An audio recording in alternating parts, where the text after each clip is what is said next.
Hello guys. तो आज जो हम लेक्चर देखेंगे वो है स्टेट्स रीऑर्गेनाइजेशन एक्ट ऑफ 1956।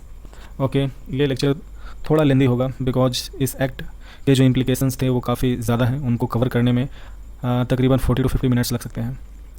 तो अच्छा, अगर आप पेशेंस से इस लेक्चर को देखेंगे तो लेक्चर को देखने के बाद आप ये अप्रिसिएट कर पाएंगे कि ये एक्ट कितना बड़ा था। ओके, मेरे हिसाब से पोस्ट इंडिपेंडेंस इंडिया यानी इंडिया के इंडिपेंडेंस के बाद जो भी एक्ट है उनमें से ये मेरे हिसाब से सबसे बड़ा एक्ट है। बिकॉज इसके जो इम्प्लीकेशन हुए थे उसने पूरे इंडिया के मैप को चेंज कर दिया।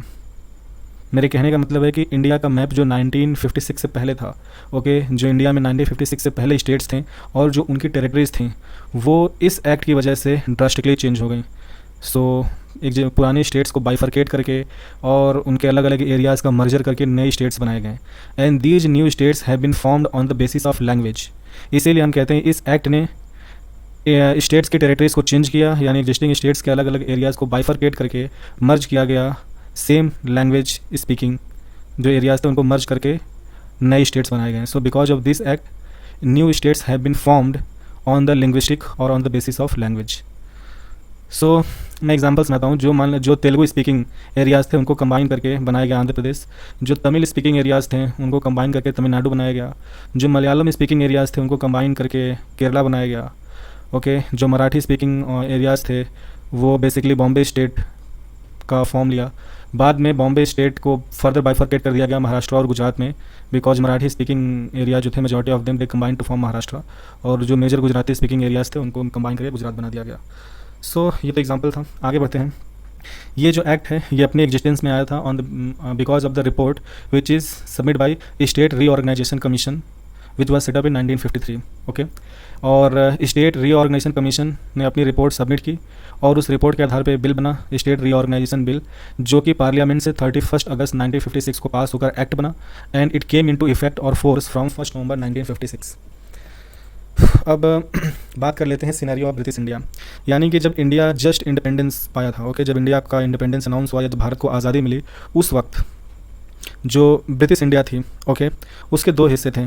पहला हिस्सा तो वो था जो ब्रिटिश पार्लियामेंट के डायरेक्ट कंट्रोल के अंदर था, और वो एरियाज़ उनके डायरेक्ट कंट्रोल में इसलिए थे बिकॉज ईस्ट इंडिया कंपनी ने उन एरियाज़ को एनेक्स किया था। ओके, उन एरियाज़ को मिलिट्री के थ्रू जीता था। सो जिन एरियाज़ का एनेक्सेशन हुआ था थ्रू मिलिट्री माइट, ओके, वो सारे एरियाज़ ब्रिटिश पार्लियामेंट के डायरेक्ट कंट्रोल में थे। सो उन एरियाज़ को जो गवर्न करता था इंडिया में वो था governor general of India. Okay, and this governor general of India is directly responsible to the SOS, office of secretary of state in London, which is responsible to the parliament of London. Okay, लेकिन India में जो दूसरा हिस्सा था वो था independent states का।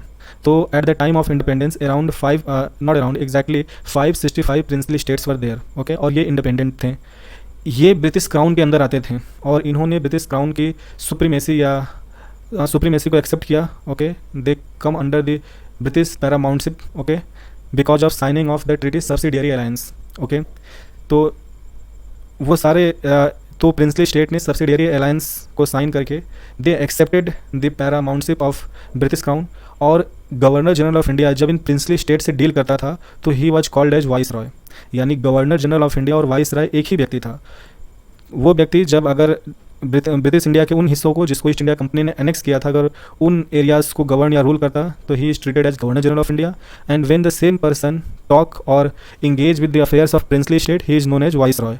और ये जो अरेंजमेंट था प्रिंसली स्टेट का और वाइस रॉय का, ये डायरेक्ट अरेंजमेंट था with the crown of England. Okay, so इन प्रिंसली स्टेट्स ने सब्सिडियरी अलायंस के तहत ब्रिटिश सुप्रीमेसी को एक्सेप्ट किया। ओके, उनके पैरामाउंटशिप या उनके पैरामाउंटशिप को एक्सेप्ट किया, और because of this subsidiary alliance they have to surrender 3 things to the viceroy और British crown. Okay, first is defence, second is foreign affairs, and third is currency and communication. Apart from these 3 subjects, they are independent to manage their internal affairs. Okay, they are independent to rule within their province independently. These 3 states, these 3 subjects were in the hands of viceroy, who exercised them because of paramountship accepted by them against the crown of England. Okay, so मैंने जैसा कहा कि princely states ने 3 subject को surrender किया था after signing the subsidiary alliance, okay, या treaty of paramountship. First is foreign affairs, second is defense, third is currency and communication. So at the time of independence around 565 princely states were there. यानी कि British India का वो हिस्सा जो direct annexation के अंदर था, जो डायरेक्ट रूल के अंदर था पार्लियामेंट ऑफ ब्रिटेन को, जिसको पार्लियामेंट ऑफ ब्रिटेन गवर्न करती थी through governor general of India, और इंडिया में office of governor general of India govern them through the office of governor और प्रेसिडेंट्स इन दोज प्रोविंसेस. जबकि प्रिंसली स्टेट्स सब्सिडियरी अलायंस के तहत 3 subjects surrender किए थे. दे accepted the paramountship of British crown, and when governor general of India deals with them, he is known as or treated as viceroy. Okay, अब let's see the next slide.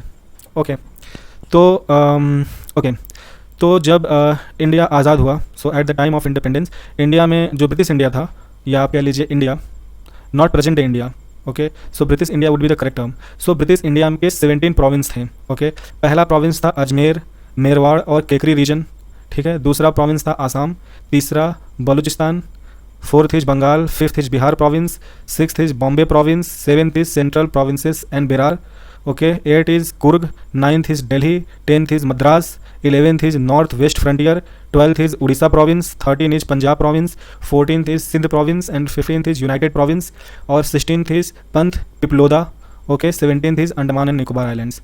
तो ये सारे जो province या आप कह लीजिए कि स्टेट्स, ये ब्रिटिश इंडिया का पार्ट थे. तो at the time of independence British India in 17 province से बना था. अब इसमें मैंने जो रेड मार्क किए हैं इनको कंबाइन करके पाकिस्तान बनाया गया. ओके, बिकॉज मैंने कहा कि eight the time of independence these were the provinces of British India, और जो इंडिया इंडिपेंडेंस एक्ट थी उसके तहत 2 डोमिनियन बनाए गए थे, इंडिया और Pakistan. Okay, and these provinces are going to be distributed among these 2 dominions. तो बलूचिस्तान, बंगाल का जो आपका बांग्लादेश रीजन है, जो बांग्लादेश है, या उसको बोलते थे ईस्ट बंगाल या east Pakistan. Okay, so Balochistan, Bangladesh जो आज का है, या east Bengal, okay, north west frontier Sindh, और पंजाब का भी बाइफर्केशन किया गया, जो वेस्ट ऑफ पंजाब है या majority of the Punjab went to Pakistan. तो ये सारे एरियाज़ मिलकर पाकिस्तान बने, बाकी सब रिमेन इन इंडिया. और यहाँ पर जो सबसे छोटा प्रोविंस था वो था पंथ पिपलोदा. ओके, एंड ये आज की डेट में मध्य प्रदेश का पार्ट है. Okay, so let's move to another slide now. तो मैंने बताया कि ये सारे ब्रिटिश इंडिया के प्रोविंस थे, and because of India independence act 1947, okay, ये ब्रिटिश पार्लियामेंट का एक्ट था. इस एक्ट के तहत 2 डोमिनियन बनाए गए थे, इंडिया और पाकिस्तान, और ये प्रोविंसेस उनके पास बंटने थे. बंटने के बाद इंडिया में जो इंटीग्रेशन हुआ प्रिंसली स्टेट का, उसके रिगार्डिंग स्लाइड है. So between 1947 and 1950 territories of princely states were politically integrated into Indian union. Several states were merge into existing provinces. Okay, यानी आफ्टर द डोमिनियन स्टेटस ये जो princely states थे, okay, India independence act 1947 की वजह से 2 dominion बने, plus ये princely states जो थे इनकी जो सब्सिडियरी अलायंस की ट्रीटी थी, या जो ट्रीटी ऑफ पैरामाउंटशिप थी, वो लैप्स कर गई, तो ये इंडिपेंडेंट हो गए. तो इन प्रिंसली स्टेट्स के पास ऑप्शन था कि ये किसी भी डोमिनियन के साथ ज्वाइन कर सकते थे.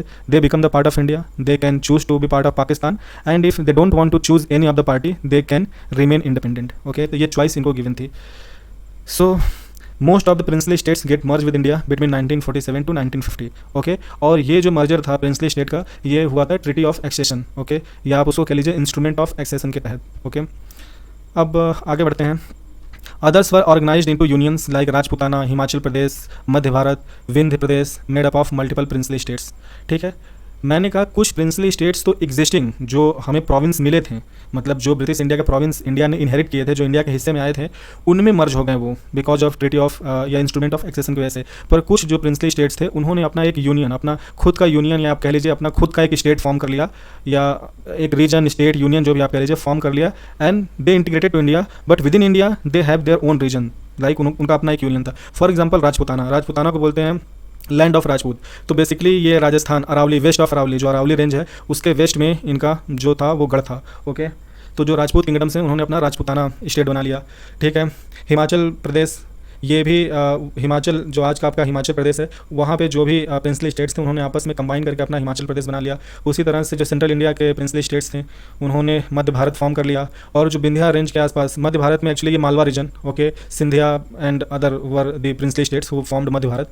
और ये जो विंध्य भारत थी, जो विंध्या रेंज के आसपास जो प्रिंसली स्टेट्स थे, they make their own union Vindhya Pradesh, and they were remain in India. Okay, few कुछ ऐसे भी प्रिंसली स्टेट थे जिन्होंने ना तो एग्जिस्टिंग प्रोविंस को ज्वाइन किया, ना ही अपनी कोई फेडरेशन बनाई या यूनियन या कोई अपना state.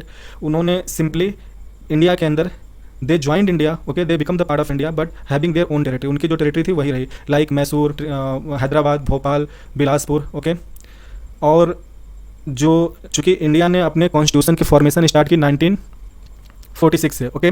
So till the time India has formed it's constitution, government of India act 1935 ये इंडिया का कॉन्स्टिट्यूशन रहा है, यानी अप टू 26 जनवरी 1950 जब हमने अपना कॉन्स्टिट्यूशन अडॉप्ट किया, तो 26 जनवरी 1950 से पहले जो भी कॉन्स्टिट्यूशन था इंडिपेंडेंस से लेके 1950 तक, वो constitution government of India act 1935 था। ओके, ये slide, okay okay okay, get back to the original form. देखिए ये जो स्लाइड है इसको मैं आपको जूम करके दिखाता हूँ, ओके। फिर आप ये समझ पाएंगे कि भारत उस टाइम पे कैसा दिखता था। So let's zoom it by 400%, okay.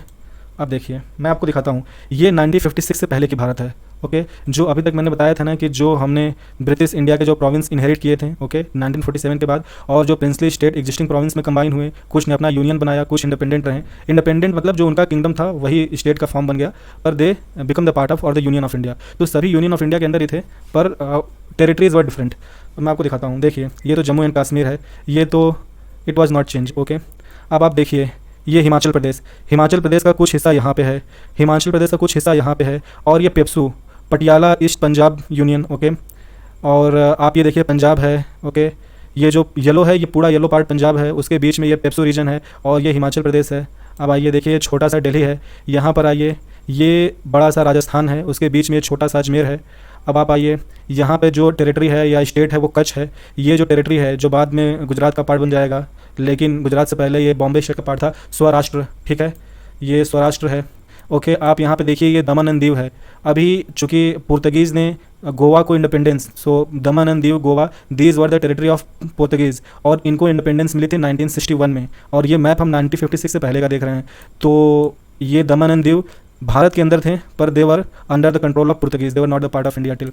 अब आइए ये आपका बॉम्बे स्टेट है, यहाँ पर देखिए हैदराबाद है, ये मध्य प्रदेश है, ये देखिए मध्य प्रदेश के ऊपर ये विंध्य रेंज के आसपास, ये मैंने बोला था ना प्रिंसली स्टेट का अपना कॉन्फिडेंस, विंध्य प्रदेश। सो मध्य प्रदेश के ऊपर है ये विंध्य प्रदेश। अब आप मध्य प्रदेश के वेस्ट में जाइए, ये है भोपाल, ओके। भोपाल के अगर आप ऊपर जाएंगे या वेस्ट ऑफ विंध्य प्रदेश तो आपको ये मिलेगा Madhya Bharat, okay. So Madhya Bharat. Now see the Bihar province, okay.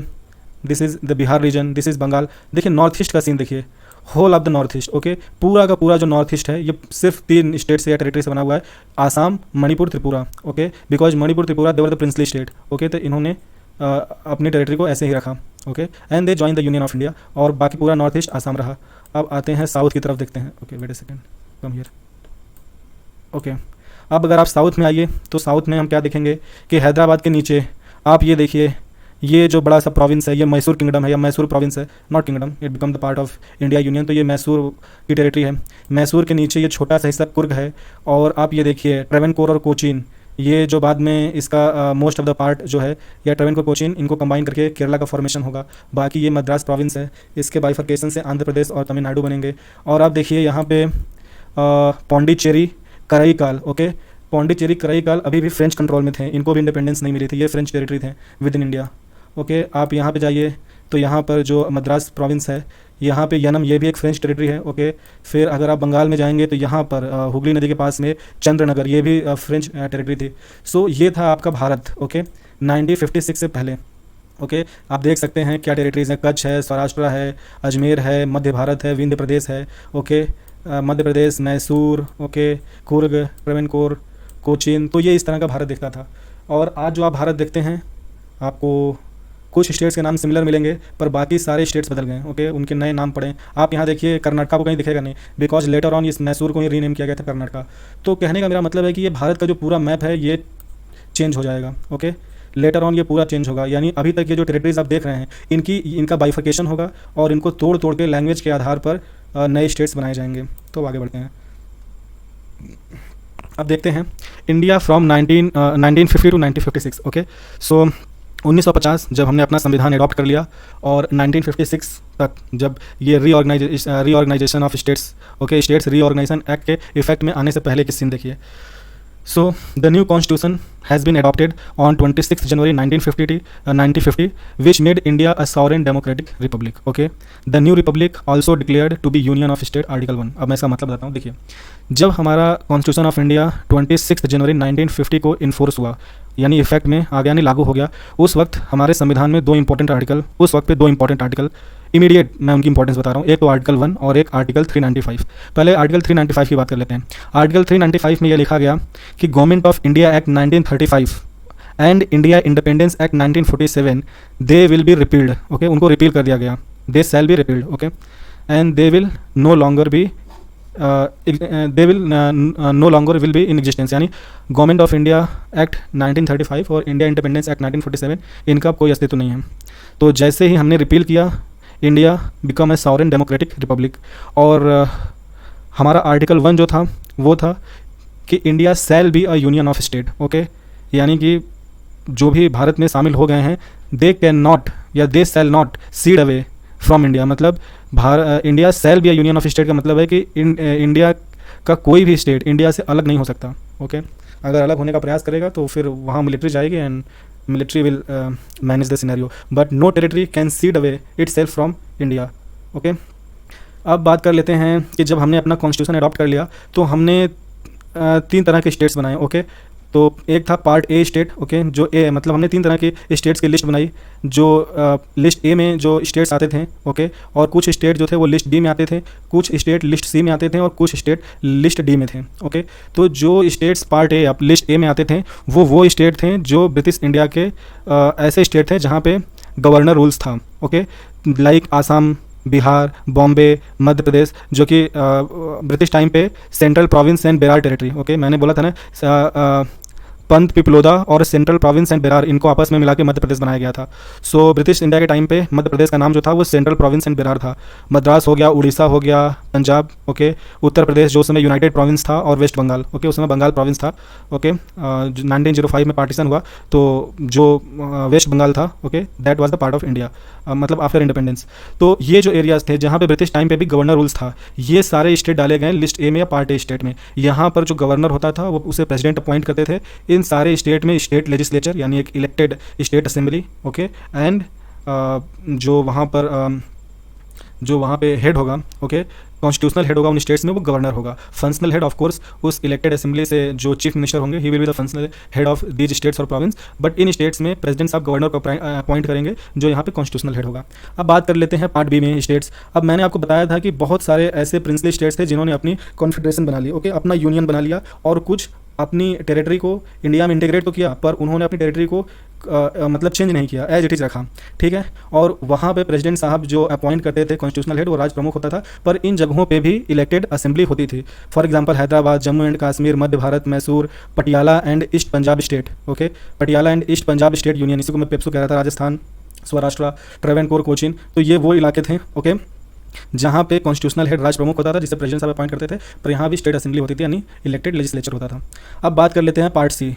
Part C included both former chief commissioner province and some princely state, each governed by a chief commissioner appointed by president of India. तो British time पे जो chief commissionerate provinces थे वो और कुछ princely state ये डाले गए पार्ट सी के अंदर. और फॉर एग्जांपल जैसे अजमेर हो गया, भोपाल हो गया, बिलासपुर हो गया, कुर्ग, दिल्ली, हिमाचल प्रदेश, कच्छ, मणिपुर, त्रिपुरा एंड विंध्य प्रदेश. सो ये वो इलाके थे, ओके, ये जो स्टेट थे, अजमेर, भोपाल, बिलासपुर, कुर्ग, दिल्ली, हिमाचल प्रदेश, कच्छ, मणिपुर, त्रिपुरा एंड विंध्य प्रदेश, ये स्टेट डाले गए पार्ट सी में, जो कि ब्रिटिश टाइम पे या तो कमिश्नरेट स्टेट्स थे या प्रिंसली स्टेट्स थे. ओके, तो इनको पार्ट सी में डाल दिया गया. और जो पार्ट डी था, the sole part D territory was Andaman and Nicobar island. मैंने कहा था अंडमान एंड निकोबार आइलैंड भी ब्रिटिश प्रोविंस थे, उसको पार्ट डी में डाल दिया गया, जहाँ पे गवर्नर प्रेसिडेंट साहब लेफ्टिनेंट गवर्नर को अपॉइंट करते. Okay, and which was administered by a lieutenant governor appointed by central government. Okay, so lieutenant governor is appointed by the president on the advice of central government. Okay, next. Okay, let's zoom it first. Actually मैं map दिखाने के लिए इसको minimise किया था because मुझे उसे zoom करना पड़ता. अब आते हैं, आगे बढ़ते हैं. तो ये हो गया ये. अब आते हैं कि क्या चेंजेस आई 1956 के बाद. ओके, सो हम देखेंगे कि सेवेंथ CAA का मतलब है constitutional amendment act of 1956. Okay, तो 1956 में 7th कॉन्स्टिट्यूशनल अमेंडमेंट लाई गई और उसके क्या कॉन्सिक्वेंस हुए देखिए. The state reorganisation act was enacted on 31 August 1956. Okay, Before it came into effect, and this act was came into effect on 1st November 1956, an important amendment was made to Constitution. Under 7th Amendment, the existing terminology of Part A, Part B, Part C, Part D was altered, and the distinction made between Part A and Part B were removed, and they simply become states. A new type of entity, union territory, replaced the classification of Part C and D. कहने का मतलब है इसका कि 7th constitutional amendment act of 1956 ने जो हमारे constitution में जो स्टेट्स के part A, part B, part C, part D की लिस्ट थी, इनको मतलब चेंज कर दिया, इनको हटाकर सिंपली 2 कैटेगरी डाल दी, स्टेट्स और यूनियन टेरिटरी। तो पार्ट ए और पार्ट बी में जो भी स्टेट या प्रोविंस थे, they become the part of states of India, okay. और जो पार्ट सी और पार्ट डी यानी पार्ट लिस्ट सी और डी में जो भी टेरिटरीज थे, they become the union territory, okay. तो लिस्ट ए, लिस्ट बी के जितने भी स्टेट्स या टेरिटरी थे, दे सिंपली बिकम द स्टेट्स, और सी और डी में जो थे, they become the union territory. A further act also came into effect on 1st November transferring certain territory of Bihar to west Bengal, okay. वो हम देखेंगे, पुरुलिया बिहार से वेस्ट बंगाल को दे दिया गया था। सो 7th कॉन्स्टिट्यूशनल अमेंडमेंट एक्ट ने ये जो स्टेचर था A B C, list A B C D का, इसको बदल के स्टेट्स और यूनियन टेरिटरी कर दिया। अब आते हैं रीऑर्गेनाइज बाउंड्री ऑफ स्टेट, इसे आप ध्यान से देखिएगा, बिकॉज अब आप देखेंगे कि भारत कैसे बदलेगा, ओके। भारत का ओवरऑल मैप वही रहेगा, हमारा जो प्यारा भारत है, हमारा जो इंडिया है, वो ओवरऑल वैसा ही दिखेगा, पर with in that territory of India जो भी स्टेट बाउंड्रीज थी, अब वो देखिए किस तरह से बदलेंगी। अब सबसे पहले बात करते हैं आंध्र प्रदेश के फॉर्मेशन को। So Andhra Pradesh was formed by merger of Andhra state. अच्छा, जो तेलुगु स्पीकिंग एरियाज़ थे, उनको 1953 में कंबाइन करके आंध्रा स्टेट बनाया गया था। तो आंध्रा स्टेट की जो एग्जिस्टेंस थी वो 53 से 56 तक रही, ओके। बाद में आंध्रा स्टेट को हैदराबाद के तेलुगु स्पीकिंग एरियाज से मर्ज करके आंध्र प्रदेश बना दिया गया। आई रिपीट, आंध्रा स्टेट 1953 में बनाई गई थी, 1956 में हैदराबाद के तेलुगु स्पीकिंग एरियाज़ के साथ आंध्रा स्टेट को कंबाइन किया गया और फिर आंध्र प्रदेश बना। यहाँ पे मैं आपको एक और इन्फॉर्मेशन दूँ, इंडिया में जो पहला स्टेट लैंग्वेज के बेसिस पे बनी थी आफ्टर इंडिपेंडेंस, वो थी Andhra state, okay. So Andhra state Telugu speaking areas को कंबाइन करके बनाई गई थी। It was further combined with the Telugu speaking areas of Hyderabad to form Andhra Pradesh. अब बात कर लेते हैं आसाम का। मैंने आपको मैप में दिखाया था कि पूरे नॉर्थ ईस्ट में 3 ही चीज़ दिखाई दे रहा था, Assam, Manipur, Tripura. 7th constitutional amendment act of 1956 की वजह से सी और डी लिस्ट को बना दिया गया यूनियन टेरिटरी, तो त्रिपुरा और मणिपुर चले जाएंगे यूनियन टेरिटरी में, और आसाम 1956 में बाइफरकेट होकर आसाम को ही बाइफरकेट करके नए स्टेट्स बनाए गए। तो आज का जो अरुणाचल प्रदेश है, आज का जो मिजोरम, नागालैंड, मेघालय है, ये उस आसाम प्रोविंस से ही निकल कर आए हैं, जो मैप मैंने आपको दिखाया था, बड़ा सा आसाम। तो आसाम टूटकर आज का आसाम, अरुणाचल प्रदेश, मिजोरम, नागालैंड, मेघालय बना, और जो 2 उस समय प्रिंसली स्टेट थे वो चले गए यूनियन टेरिटरी में 7th कॉन्स्टिट्यूशनल अमेंडमेंट एक्ट के बाद। अब बात कर लेते हैं बिहार को। बिहार में ज़्यादा चेंजेस नहीं हुए। So Bihar was reduce slightly by transferring of minor territory to west Bengal, okay. Bihar की एरिया जो थी वो ऑलमोस्ट सिमिलर, मतलब उतना ही रही, थोड़ा उसकी कुछ टेरिटरीज़ को बिहार से बाइफरकेट करके वेस्ट बंगाल को दे दिया गया। पहली जो टेरिटरी थी वो थी Purulia from Manbhum district, okay. Manbhum district का पुरुलिया रीजन वेस्ट बंगाल को चला गया, और पूर्णिया डिस्ट्रिक्ट का जो इस्लामपुर रीजन है, ये वेस्ट बंगाल में चला गया। अब बात कर लेते हैं बॉम्बे स्टेट। सो जो बॉम्बे स्टेट था, इसकी एरिया बढ़ा दी गई। जो मैंने मैप में बॉम्बे स्टेट दिखाया था, वो देखिए, जो स्वराष्ट्र है, जो कच्छ स्टेट है, इन सबको कंबाइन कर दिया गया बॉम्बे स्टेट के अंदर। And Marathi speaking district of Berar division, मैंने बोला था central provinces and Berar region. तो जो सेंट्रल प्रोविंस और बेरार डिवीजन, वो जो सेंट्रल इंडिया का बेरार डिवीजन का जो मराठी स्पीकिंग एरियाज थे, वो भी बॉम्बे में चले गए। देख लीजिए, सब लैंग्वेज के आधार पर हो रहा है। और नागपुर डिवीजन भी चला गया बॉम्बे स्टेट में, ओके। तो central provinces and Berar region का Berar division, Nagpur division Bombay state में कंबाइन कर दिया गया। And the Marathwada region of Hyderabad, और जो हैदराबाद का मराठवाड़ा रीजन था, ये भी मराठी स्पीकिंग एरिया था, तो इसे भी बॉम्बे स्टेट में मर्ज कर दिया गया। The southernmost district of Bombay presidency was transfer to Mysore state. और बॉम्बे प्रेसिडेंसी यानी बॉम्बे स्टेट का जो सदर्न मोस्ट एरिया था, ओके, वो कन्नड़ स्पीकिंग पीपल थे, तो they were given to Mysore. तो उन्हें बाइफरकेट करके बॉम्बे स्टेट से मैसूर स्टेट में मर्ज कर दिया गया। जम्मू कश्मीर का स्टेटस में कोई चेंज नहीं हुआ। अब बात कर लेते हैं केरला। केरला बना ही था 1956 में। 1956 से पहले there was nothing so called Kerala, okay. तो अब बात करते हैं, Kerala was formed by merger of Travancore Cochin state with Malabar district, Kasaragod taluka of south Canara district of Madras presidency. देखिए, केरला बना था, मैंने दिखाया था ट्रेवनकोर और कोचीन। सो ट्रेवनकोर कोचीन स्टेट को मालाबार डिस्ट्रिक्ट और साउथ कनाडा का जो कसोरगढ़ रीजन था, और ये मतलब मद्रास प्रेसिडेंसी या मद्रास स्टेट से आपका कसोरगढ़, मालाबार डिस्ट्रिक्ट, ट्रेवनकोर, कोचीन, इनको कंबाइन करके केरला बना दिया गया। This southernmost part of Travancore, Cochin, Kanyakumari district along with Sengottai taluka was transfer to Madras state, okay.